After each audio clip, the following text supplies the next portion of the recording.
I'm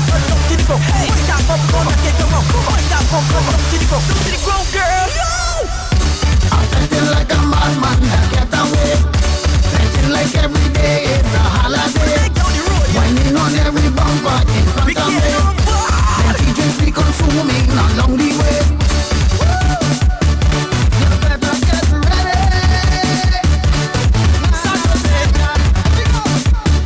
You better get ready.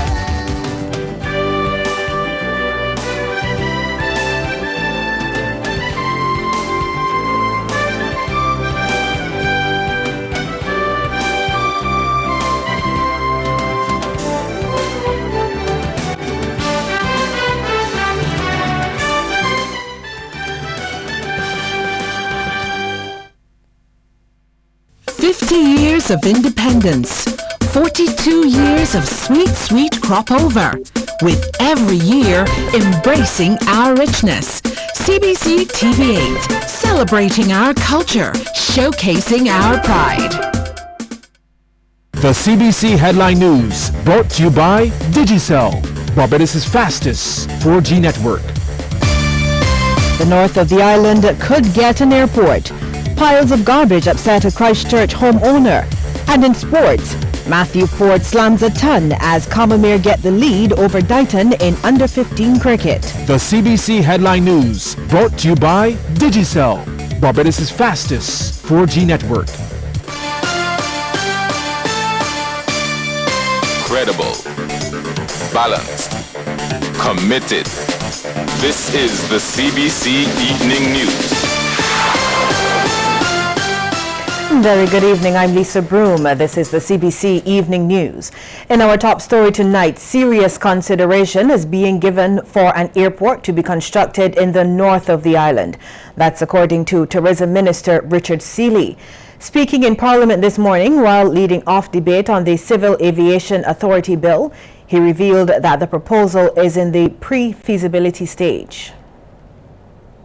Serious approaches have come from at least one local interest and one international interest on having an airport in the north of the island. It is a fact that during certain periods of the year, it is hard to get a parking spot for your aircraft.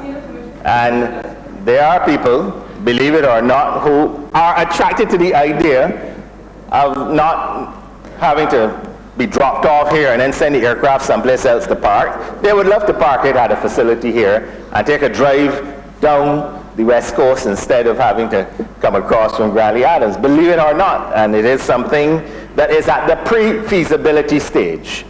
We're also hearing that boarding bridges will soon be introduced at the Grantley Adams International Airport as part of a new wave of expansion and rehabilitation at the facility. Tourism Minister Richard Seeley explains it's part of government's plan to develop the airport into a major hub for air and sea passengers with the increasing number of cruise ships home porting here. Mr. Seeley says government has signed a non-binding memorandum of understanding with China for improvements at the airport. It's the ANWI Foreign Economic Construction Group, AFEC, and they are working with Gaia Inc. And we expect not only to have that improved terminal facility, we also expect to have boarding bridges for the first time in Barbados. It is a fact we should have had them earlier, but again, it's no point rehashing. In this day and age now, we really shouldn't have to ascend or descend a treacherous stairway to get on or off an aircraft. When St. Lucie develops, Barbados develops. The parish, according to Minister of Housing and MP for St. Lucie Dennis Kelman, offers a lot, including land space. He says that constituency can keep tourism fresh. You cannot have 30 bays and coves and not have an appreciation for what that can offer the tourism industry. And that is why I keep making the point that agencies like rural, etc., that they too must understand and get the necessary resources to be able to build out the national park of Barbados and rural Barbados, so so that we can keep our tourism fresh. Minister of Industry, International Business, Commerce and Small Business Development, Donville Innes, foresees the civil aviation sector as another area in which the island can do well.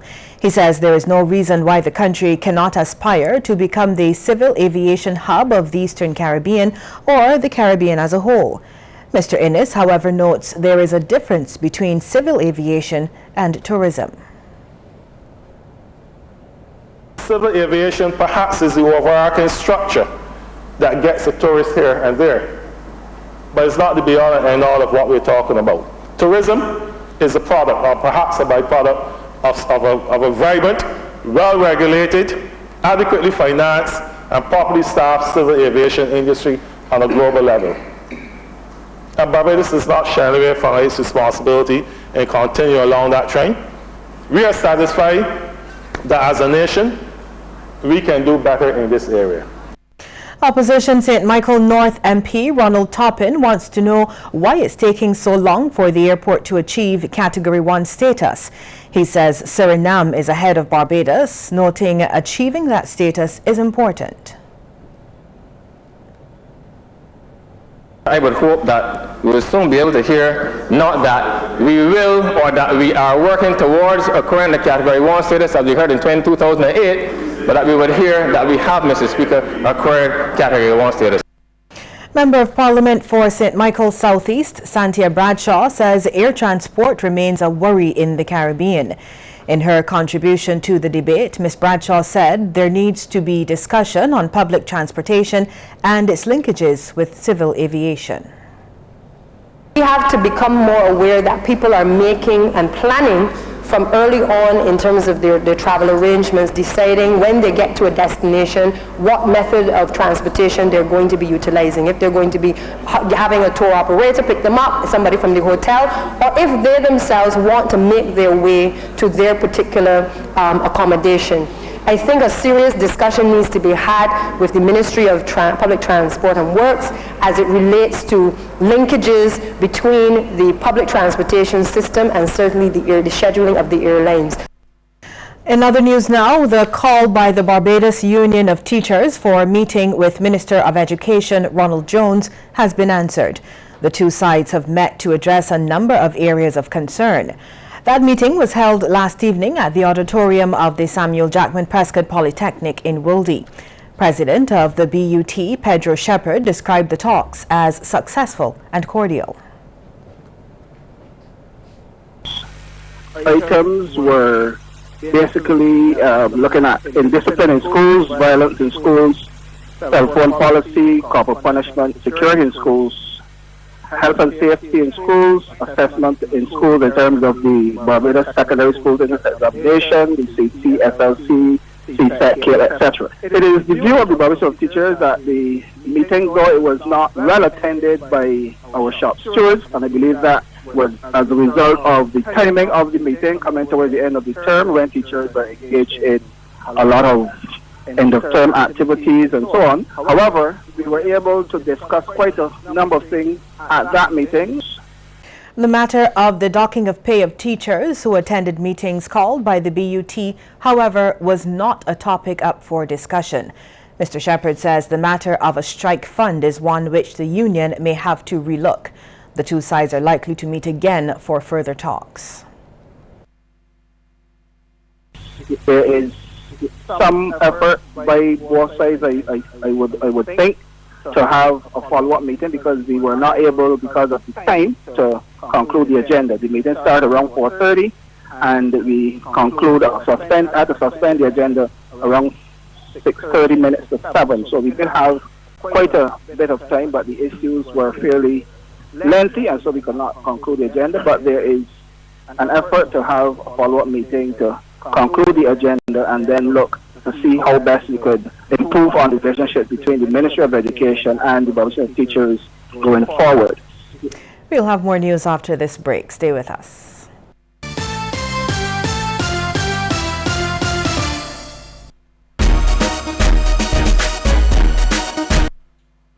Don't let your data experience slow you down.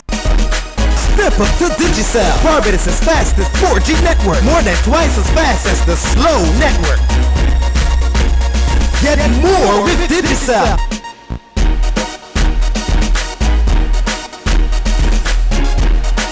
Digicel, the fastest 4G network in Barbados. Dial *153# to sign up to Digicel today. This is where I learn. Courage is what I got from experience.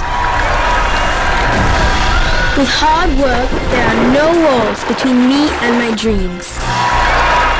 Only Milo contains Active Go, which is a blend of protomalt, a unique malt extract, and micronutrients to help prepare your child to get the best out of their day.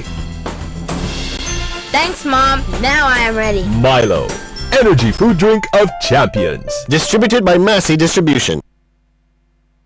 Let's make an effort to clean up today. Young and old, we all have a part to play. Cleaning our beaches, recycling too. Noise and air pollution can all be solved by you. The Environmental Protection Department wants you to join with us to protect our land, air, and water. Don't be the problem, be part of the solution. Join hands with the EPD to keep Barbados clean. Young and old, we all have a part to play.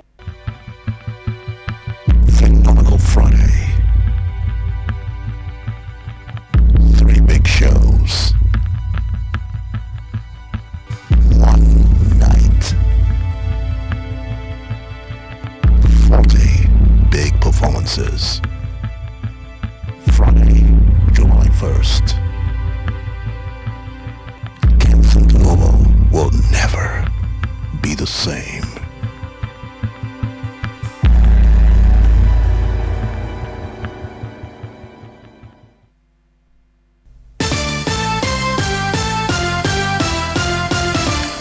A Christchurch resident is distraught after discovering piles of garbage at the side of her home on Friday afternoon. Our Elvisco Carrington has that story. This is the scene outside of Stephanie Clark's home at Briar Hall in Christchurch. The smell unbearable and the sight distasteful. Old coconut shells, scraps of metal, plastic, rotten food among the pile of garbage. To make matters worse, it has been here since weekend. Miss Clark says she returned to her home on Friday evening from an appointment to find the mess. And no doubt it's blue wax. Because it was garbage out there for a long time, it would stink. You know, and when you rake up something, you stir it up, it stink. So when you come here, this thing was hitting you from the more blowing through the barrel windows. Getting to the heart of the problem has been challenging even for the CBC. There is speculation about how the garbage got there in the first place, and a call to the Environmental Health Department in Oistins today got a terse no comment. Elvisco Carrington, CBC News. Thank you, Elvisco. Well, the National Cultural Foundation is making an effort to improve the Calypso Monarch competition. This was revealed by event producer of this year's Pickety Crop, Adisa Aja Andwele. He was speaking during a press conference about this year's Pickety Crop. Mr. Andwele says there has been a general decline in Calypso Monarch competitions across the Caribbean, but the NCF is looking to reverse that trend. This year I mentioned we did a songwriters workshop with Chop Dust a few weeks ago, and we have also had meetings with the tent managers to address the situation with the media, CBC and so on. Well, Mount Gay has returned as title sponsors for this year's event.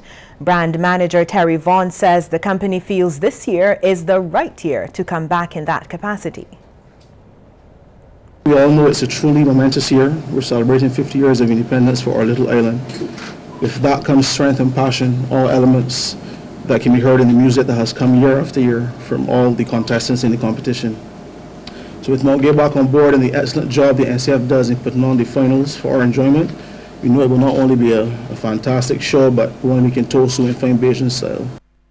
The visiting Director General of the Universal Postal Union, Bishar Hussain, says the UPU has played a significant part in helping to develop the postal service.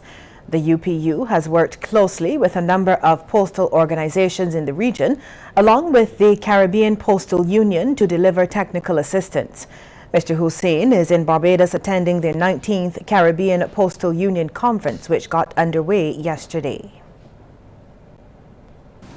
Through this collaboration, we have been able to deliver a total of 40 projects within the cycle at a cost of $1.9 million. The Caribbean Postal Training Center is one of the most successful technical assistance projects that have been rolled out in the region during the period. This is a facility that has a huge benefit to the region and has so far offered quality training and capacity building curriculums, focusing on many postal areas like transport, security, e-commerce, and general operations. Mr. Hussein says disaster preparedness is another area in which the UPU is focusing.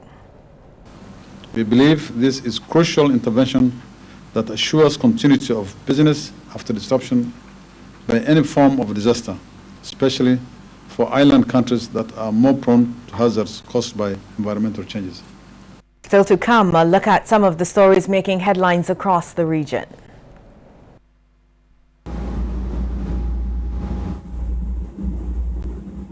Thank you all for being here.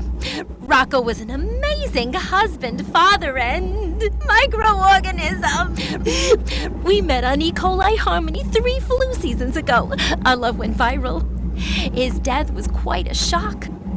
Sure, Lysol's been a deadly bacteria killer for decades, but this new Max cover can blanket an entire king-size bed in seconds. Ah, Rocco! Distributed by Brighton Stokes. 20 years.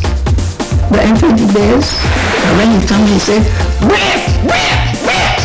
You see, it's not breaking. Look this. You see this tempered glass. I like to hear that. Whip, whip.